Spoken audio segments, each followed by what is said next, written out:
तो दोस्तों एक बार फिर से नमस्कार, आदाब, सत श्री अकाल। ठंड बढ़ चुकी है, घर पर रहिए, ध्यान रखिए कपड़ों का और अपने आप का। मैं हूं देव सिद्धार्थ, आप मुझे वेस्पा पर देख रहे हैं। एक बार फिर से मैं आज आपके लिए लेके आया हूं स्वामी अज्ञे भारती जी का साक्षात्कार, जिसे इंग्लिश भाषा में हम इंटरव्यू भी कहते हैं। ऐसे इंटरव्यू आप कह सकते हैं, साक्षात्कार है। बहुत सारे सच हैं जो उन्होंने ओशो के साथ अपना जीवन बिताया, ओशो के साथ रहे, ओशो की गंगा में नहाए, ओशो की खुशबू के बीच में रहे, वो खुशबू मैं आप तक फैलाऊंगा। तो आइए सवालों का सिलसिला शुरू करते हैं और अज्ञे भारती जी से बात करते हैं। रोल्स रॉयल, कारों की दुनिया की बेताज बादशाह, जिस कार पे कोई बैठ के घूम ले तो उसे शहंशाही माना जाता है। आखिर ऐसा क्या था अज्ञे भारती जी ओशो के जीवन में कि उनके पास 93 रोल्स रॉयल थी, जिसको लेकर वो हमेशा चर्चा में भी रहे, और आज भी उन्हीं रोल्स रॉयल को लेकर वो चर्चा में रहते हैं और उन्हें अमीरों का गुरु कहा जाता है। इस पर आप क्या कहते हैं?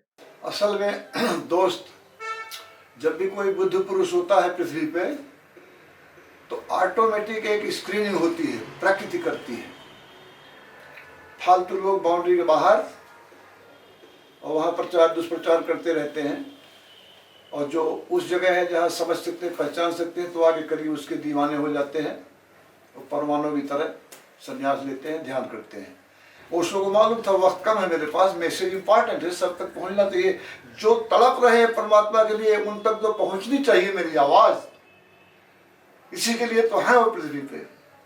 तो वहां उन्होंने का एक क्या कहते हैं उसको, ट्रस्ट था, वो प्रेमियों ने खड़ी किया। उनके नाम एक भी कार नहीं थी और उनके लिए तो एक कार काफी थी। लेकिन 93 सारे पश्चिमी जगत में तहलका मच गया, किसी के पास 93 कार है। कौन है भाई, क्या करता है? बोले कुछ नहीं, तो लेक्चर देता है। अरे कमाल है, कुछ नहीं करता हूँ, 99 क्या लेक्चर देता है? बोले सुन लो भाई, किताबें पढ़ लो, सुन लो। पढ़े सुने, जो वहाँ थे, जो समझ सकते थे, तो पास में आ गए, बाउंड्री के अंदर संन्यास लिए, ध्यान किए, मगन हुए, परमात्मा के सत्संग आनंद लिए। और जो नहीं समझ सकते थे तो वहाँ वो दुष्प्रचार करते रहे। मजे की बात ये कि ये डिवाइस जो है, ये विधि अभी तक काम कर रही है। अभी भी नाचरी राज भी चर्चा में है और सेक्स गुरु तो नाम ही दे दिया। जबकि सेक्स के बाबू किताब जो हरवंश राय बच्चन, डॉक्टर हरवंश राय बच्चन, अमिताभ बच्चन के पिताजी पढ़े, हमें पत्र है उनके पास, 200 पत्र है मेरे पास। तो उन्होंने लिखा कि ये किताब तो कॉलेजेस में टेक्स्ट बुक होना चाहिए और शादियों में लोगों को इसी को गिफ्ट करना चाहिए। खुशवंत राय इलस्ट्रेटेड वीकली के एडिटर थे उस समय, 1980 की बात है। एडिटोरियल लिखा उसने, एडिटोरियल कि ओशो बहुत कंट्रोवर्शियल नाम था। तो मैंने सोचा इनको पढ़े क्या बोलते हैं, तो पहली किताब मैंने सोचा वही पढ़ूं जो जिसपे कंट्रोवर्सी बहुत है। जब मैं पढ़ने लगा तो कहता है कि 1980 में किसी महीने में एडिटोरियल लिखा उसने कि जब मैं पढ़ने लगा तो एक एक शब्द ऐसा विजडम से भरा हुआ है, ऐसी प्रज्ञा से भरा हुआ है कि अद्भुत है। ऐसा आज तक कोई बोला नहीं, इतना वैज्ञानिक बातें बोला सेक्स बारे में, इतना स्वस्थ बातें बोला। तो उसी तरह वो 93 कार जो है सिर्फ एक डिवाइस था, एक विधि थी लोगों तक तेज हवा फैलाने के लिए, ताकि लोग जो पात्र हैं, जो तड़प रहे हैं, वो आए, लाभ लें।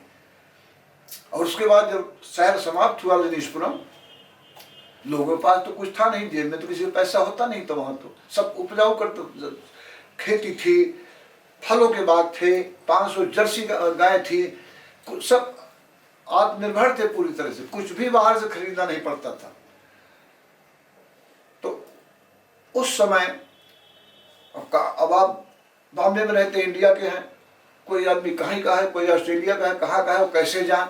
तो राज राय को भेज के, वहाँ जो 30-40 लोग रुके थे, भेज के इन लोगों को टिकट निकाला, जहाँ से अपने घर भेजा। ये भी काम आई।